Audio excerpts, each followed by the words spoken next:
საქართველოს საპატრიარქოს საზოგადოებასთან ურთიერთობის სამსახურის და განათლების მეცნიერების და ახალგაზრდობის სამინისტროს თანამშრომლობის ფარგლებში ილია ჭავჭავაძის სახელობის ეროვნულ ბიბლიოთეკაში სერტიფიკატების გადაცემის ღონისძიება გაიმართა, რომელსაც სხვადასხვა ეპარქიებიდან პროგრამაში ჩართული სასულიერო პირები და სკოლების წარმომადგენლები ესწრებოდნენ. ღირებულებითი განათლების პროგრამა 2024 წლიდან შემუშავდა. ამ ეტაპზე ღირებულებითი განათლების კლუბი გახსნილია თბილისის 50 საჯარო სკოლაში.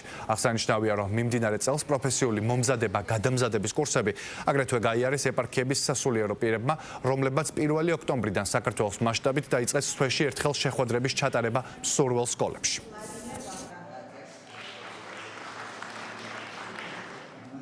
ოფიციალურად სკოლებში ქრისტიანულ საფუძველზე იწყება სწავლება კლუბური ფორმატის სახით, სადაც ქრისტიანული ღირებულებების შესახებ ბავშვებს ექნებათ მოძღვრებთან საუბარი. აქ არის სხვადასხვა აქტივობები ამ პროექტში ჩადებული. მთელი სამხულის განმავლობაში ჩვენ ეპარქიებში ვაგრძელებდით ტრეინინგებს და იქ უკვე საბაზო კურსი გაიარეს სასულიერო პირებმა, 100-მდე სასულიერო პირმა და 8 ეპარქია უკვე ფაქტობრივად გადამზადებულია იმისათვის, რომ თავისუფალ რეჟიმში დაიწყონ სკოლასთან კომუნიკაცია, ჩაატარონ თავისუფალი სახის გაკვეთილები იმ თემებზე, რომელიც მოზარდებს, ასე ვთქვათ, აინტერესებს. ის რომ განათლება მხოლოდ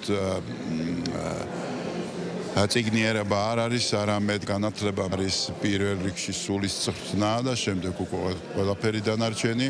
აი ამ საქმეს სწორედ ეს პათოსი ადასტურებს. მადლობა ღმერთს, რომ დღეს არსებობს იმის შესაძლებლობა, რომ სკოლებში ისწავლებოდეს ღირებულებითი განათლება და ბავშვებამდე ღვთისმსიტყვა მივიდეს სხვადასხვა ფორმით. უკვე მოხდა მომზადება სასულიერო პირებისა ამ კუთხით და დღევანდელ დღეს გადაეცა სერტიფიკატები. 92 საჯარო სკოლაში უკვე ჩამოყალიბდა 2 კლუბი. შევხვდებით ბავშვებს და მოლოდინი ჩვენს დიდი გვაქვს და ბავშვებსაც ძალიან დიდი აქვს და ინებოს უფალი, რომ ეს ჩვენი ერთობლივი ეს ურთიერთობა დიდ ნაყოფს გამოიღებს, შედეგს გამოიღებს და ამ შედეგით ვფიქრობ, რომ თითოეული ჩვენთაგანი გავიხარებ. ძალიან ბევრი რამ მოგცა ჩვენ ბავშვებსაც, მასწავლებლებსაც, მთელ სასკოლო საზოგადოებას ამ პროექტმა. ბავშვები დამეგობრდნენ, დაახლოვდნენ, ბევრი კითხვა უშვებათ, ინტერესდებიან და უფრო მეტად ვხედავთ შედეგებს.